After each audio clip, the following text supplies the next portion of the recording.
Good morning, Villa fans, and welcome to a match reaction for Lille 0, Aston Villa 1. Villa take a Lille advantage into the second leg at Villa Park. Not the greatest of games, let's be honest, but it was a result that mattered. And we've taken a slender advantage now back to Villa Park with that, and hopefully can see the tie through. I mean, the game and the tie should have been done and dusted. It should have been 2-0 to Villa. After all, Watkins was both hero and villain, so scoring a fantastic instinctive headed goal. But then soon after that, Douglas Luiz puts him one-on-one, and did anyone really feel confident in him bearing down on goal and burying it? I know I didn't. And when he has time to think and try to get his shot away, that's when we don't see the best of Ollie Watkins. And you saw it in the reverse, in the actual goal, where it's instinctive, it's off the cuff, and it's a looping header, which, seemed a much harder finish. And yet he finds a better than that with that one. So anyway, Villa take an advantage into the second leg, as I say. Team lineup wise, we're winding it back. Obviously, we had Cash missing, so Bogarde came in at right back. I thought Lamar Bogarde was really, really good. I had my doubts about him starting at right back, obviously considering how he did against Chelsea and how they exposed him. But I thought today he was very, very good.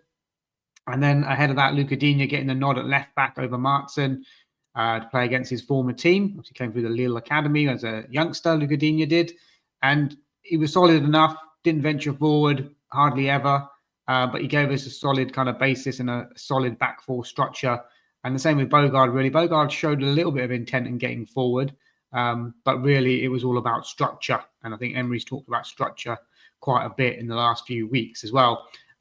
We saw, obviously, Onana and Luiz double pivot, which was fine, which is probably as expected. And then ahead of that, Rodgers on the left, well, Buendia perhaps on the left. Rodgers playing in behind or from the left as well, sort of rotating with Buendia. I thought Buendia myself, I thought he had a poor game. I know he got the assist for the goal for Watkins with the header, which he had no right in winning, but we know that Buendia is good in the air. Little centre-backs are a little bit on the short side, let's say.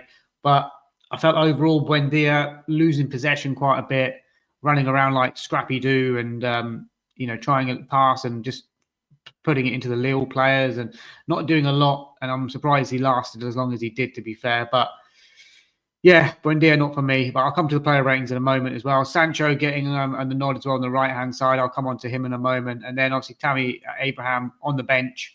Ollie Watkins getting the nod in the starting lineup. He's obviously Emery's man, and Emery just wants to play him back into some sort of form. And hopefully the goal will give him a bit of a boost. But the miss soon after that hopefully hasn't deflated him too much. He seems to be trying to go around the goalkeeper with his finishing. Tried it against Chelsea as well. Didn't come off then, didn't come off here. And I think he's just got to learn to be a bit more instinctive and just shoot, Ollie. Don't overthink it. Don't try to go around goalkeepers. If you get a chance to shoot, mate, just shoot, because that's the only way you're getting goals, is those instinctive kind of no-think finish, really. So game started off, I'll be honest with you, it was quite boring. It was quite slow tempo. I think Emery wanted to have the control of the game, but it was kind of a really kind of boring start to the game with very little going on in the first sort of 20, 25 minutes. Martinez made a couple of saves, but routine saves, I would say. Left back Porro getting forward, having a shot. Martinez saves it. Pau Torres clears it. Giroud with a little flick at the near post. Didn't get enough contact on it. But in the second half, Martinez made a good save from Pardo, but again, it's a save I expect him to make. But, we didn't sort of gel enough. I felt as though we gave up possession quite easily, especially in that final third when that final ball had to be right.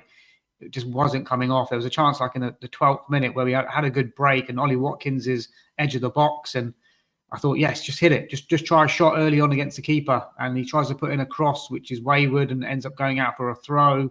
So it wasn't good from that side. Sancho, for me, I think Sancho, he knows that he's not going to stay at Villa in the long term. His agent is probably having conversations with other clubs. But Jadon Sancho, I think it's now, between now and the end of the season, I think it's about him staying fit, not picking up any big injuries that could scupper any sort of moves in the summer for him. But I think he's playing within himself. I don't think he was seeing the best or anywhere near the best of Jadon Sancho, just because I just believe he won't be here next season. And then Buendia, as I came on, I thought wasteful in possession, trying to hold off players, when you're 5'5" and things like that. It's not his game. But what I would say about Buendia is the next game that he starts on the bench and he comes on, I reckon he'll score. That's my compliment to Buendia, is that I think he will be a very good player for the last 15, 20 minutes of games with energy, buzzing around. But to start games, I know we didn't have players like Ross Barkley, obviously not registered for this game, so he could have been an option that could have played. Didn't have him available. Bogarde had to go to right back because of Cash's injury, so he wasn't an option to play in midfield to push someone else forward. Alisson, obviously, I don't think he's registered for this either. So, there were kind of limitations to what Emery could do in the attacking third, let's say. Bailey completely out of form and rightly benched for me. So I didn't have too many problems with the starting lineup given the players that were available. Only Tammy Abraham for me probably would have started, but, I'm expecting him to maybe start against Man United now on Sunday, given the short turnaround, and obviously Watkins playing the majority of the game, 75 minutes. Even though we might have the confidence with him because of the goal, I still think Tammy Abraham might get the nod on Sunday, and I'll come on to that game later on. But Villa, Lille weren't very good. Let's be honest. This is not the same Lille team from a few years ago where they've had players who are good, who have been cherry-picked by some of the better teams in Europe. This is a team that is made up of travelled players, experienced players. Centre-back 34, and Bemba at the back as well. Had a little spell at Newcastle. Neither of them athletic. Neither of them quite tall. I think they're both like 6 foot, around that sort of figure, but not overly tall for centre backs. Midfield: Ben Taleb, Andre Benjamin, whatever his name is.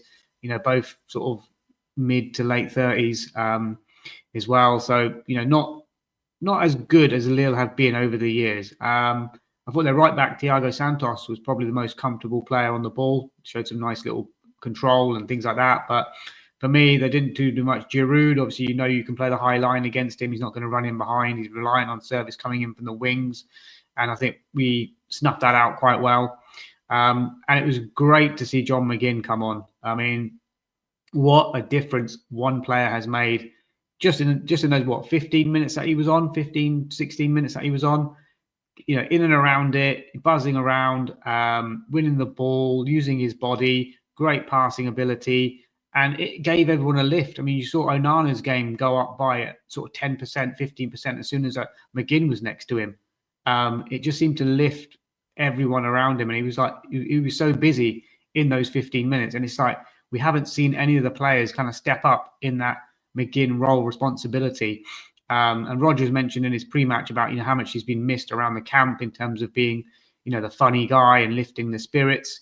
You could see that without him on the pitch in that first half, we weren't brilliant. Morgan Rodgers, he's playing like a guy who has split up with his girlfriend.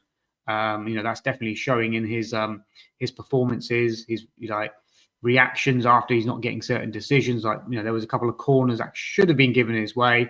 And, he's just, he hasn't been the Morgan Rodgers that we know he can be. He seems a bit sulky at the moment, but hopefully he can turn that around pretty soon. But yeah, John McGinn, fantastic performance. He was only on the pitch for like 15 minutes, and arguably it was him or Bogarde were man of the match. I think he was given man of the match from the BBC player ratings, and he was only on the pitch 15 minutes. So I think John McGinn, hopefully he can play on Sunday and start the game against United. Obviously, we don't have Jadon Sancho available for that one. So I'm hoping that John McGinn will be starting the game, probably won't finish it, and give us a bit of lift at Old Trafford on the pitch, energy for 60 minutes or so. And then you can bring on someone like an Buendia to sort of finish the job off in the last sort of 20, 25 minutes, perhaps, hopefully. But yeah, so, the game itself, you said, not many chances. Villa's only shot on goal was the goal. Apart from that, we didn't really test the goalkeeper. The next goal in this tie is crucial, obviously. It's only a 1-goal advantage. It should have been 2. If we can get an early goal at Villa Park next Thursday, I do think that'll be the end of Lille. I don't really see too much fight in them if it goes 2-0 on aggregate. But yeah, the next goal is crucial. They get it. Tails are up. You know what Villa Park can be like recently. So hopefully we can get it early in the second leg. But it was job done. I mean, I wouldn't say job well done. I wouldn't say it was anything really spectacular to write home about. There was a couple of late chances. Buendia having a chance, decided to bicycle kick, when maybe a header would have been better. Amadou Onana clipping the outside of the post late on. So there was a couple there, but nothing really major to talk about in the whole game. It was quite a drab affair, really. And we're the only team in Europe, only English team in Europe to win this week. So, you know, if we're going to take something from it, then let's take that from it. So hopefully we can take some form now into Sunday's game against United. You know, I felt as though if we'd lost this game, then it would have been a down in the doldrums kind of moment against Man United. But hopefully now we can lift the spirits. Hopefully John McGinn coming back in will be good. Ollie Watkins, whether he starts the game or he's on the bench, I think maybe the bench and give Abraham a start.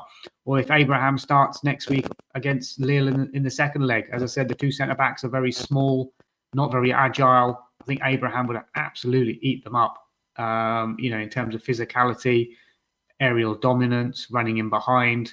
You know, if Abraham's running in on that chance with Ollie Watkins, I think Abraham puts it away 9 times out of 10.